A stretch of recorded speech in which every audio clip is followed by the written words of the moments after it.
All right, guys, let's see. For the reflection ones, it says, number one, reflect the big shape across the x-axis. So here's the x-axis right here. It's this line going all the way across this way. So if we want to, we pretend that's a mirror. And you know how like the farther away from a mirror you are, the further it makes you look? How do I move this? Well, same thing.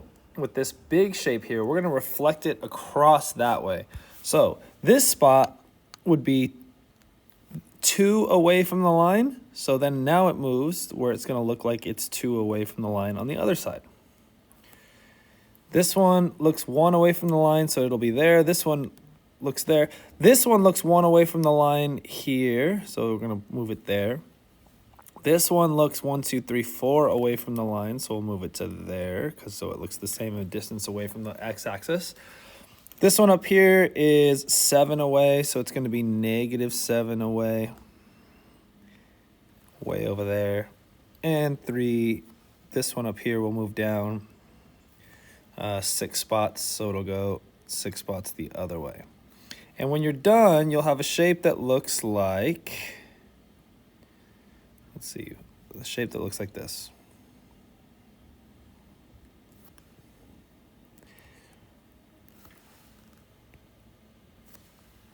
Did I miss one in there? No. Okay, so it's like flipped over the x-axis. And what's the easiest way to do that? Well, you switch the y coordinate positive or negative. So notice over here, this one was 8 positive 2, now it's 8 negative 2. So this one over here would be -7 positive 4, now it's -7 negative 4. So the y coordinate flips. So when you want to reflect something around the x-axis, you switch the y variable. You make it opposite. And the same thing, if you want to switch something around reflect something around the y-axis, you flip the x coordinate.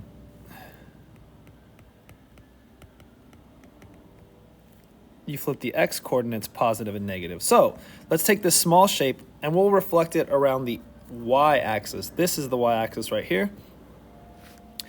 So this one, if you want to reflect it around that one, if that's the mirror, this one moves 7 over.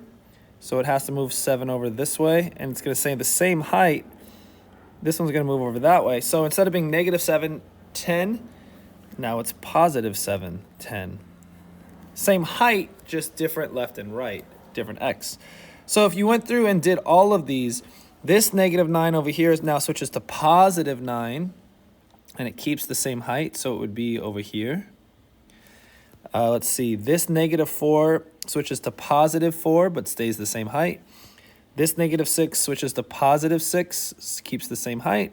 And then when we connect those over here, it looks like that. So this one's switched around the y-axis. The other one we reflected around the x-axis, and the shortcut is if you reflect around the y-axis, you switch the x variable to positive or negative. And if you rotate around the y-axis, you switch the x variable positive or negative. All right, so that's new. For these ones, hopefully you remember volume equals that stupid fraction, pi, and r to the 3rd power. And the r to the 3rd power is 7 times 7 times 7. So those are the 3 things. In this one, we got to start with remember the radius is 8.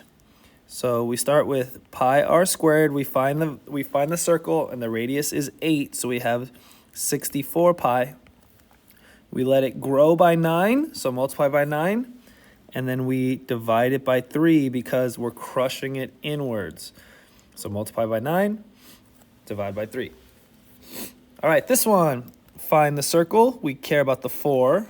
So the top is area equals pi r squared. So the top becomes 16 pi, and then we got to let it grow by 8. This one, we find the triangle in the front, and its base is 7 and its height is 4. So to find the area equals the base times the height, but a triangle is always half sandwich, so we multiply by 1/2. So 7 times 4 times 1/2. And then we're going to let it grow backwards. We're going to let it grow this way. We're going to let it grow down by 3. So we take our answer, and a volume is going to be that answer, which is the base triangle, times we're going to let it grow backwards by 3. All right, let's see.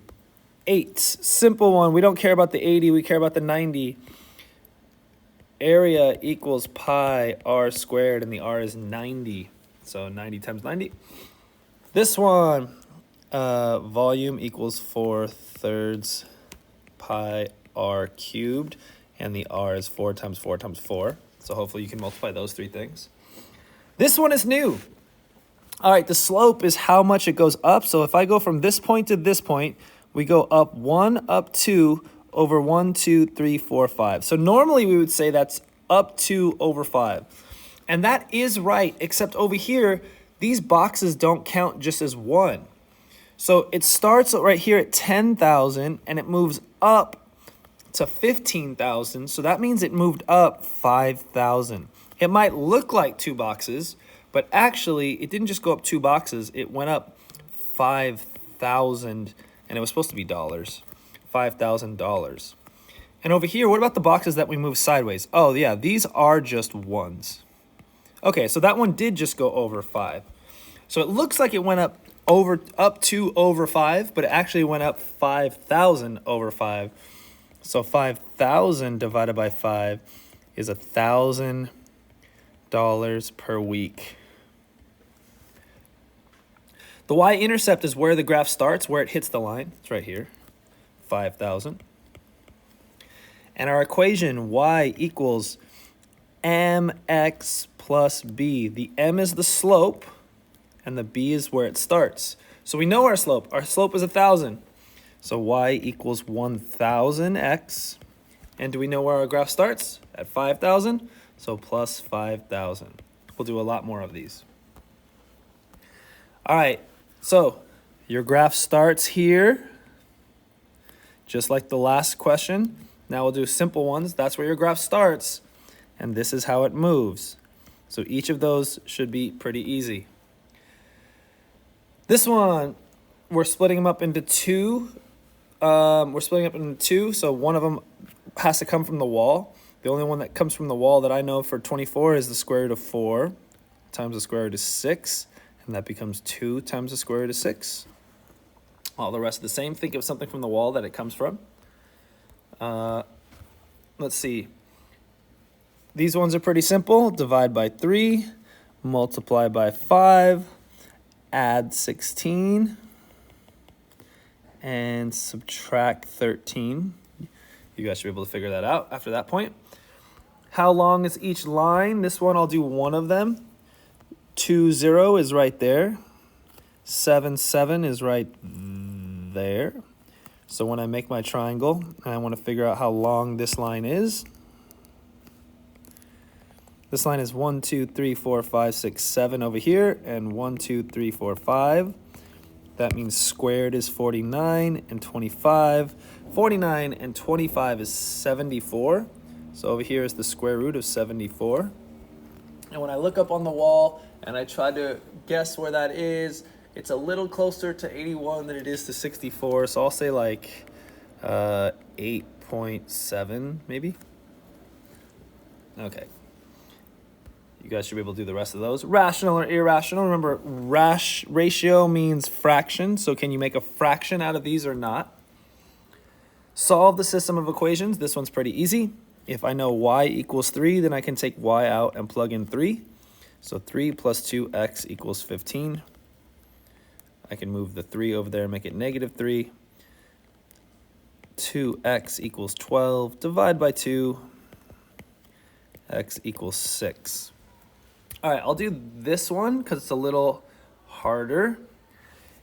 If y equals 3x, then over here I can plug in 3x equals 2x plus 1. If I make my teams, there's an x team, there's an x team, there's a blue team, or there's a number team. I'm going to move this 2x over there to make all the red team's on the same side. Negative 2x. 3x's minus 2x's is just 1x equals 1. So I'm done with that, but I don't know what y is. So I have to use my new information that I know and plug it in there.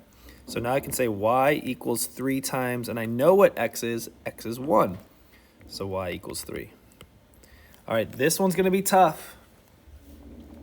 You got to take y equals 2x plus 1 and plug it in for the y. But you still have 2 times that. So it's 2 times 2x plus 1 plus x equals 12. Can you solve it from there? Get rid of the parentheses, figure out the x, and then plug it. When you figure out the x, plug it back in way over here and try to figure out the y. Good luck. All right. These fractions are pretty simple. And then finally for these fractions are not the same as these. These, the line goes all the way back and covers all of our decimal points. This one, it doesn't.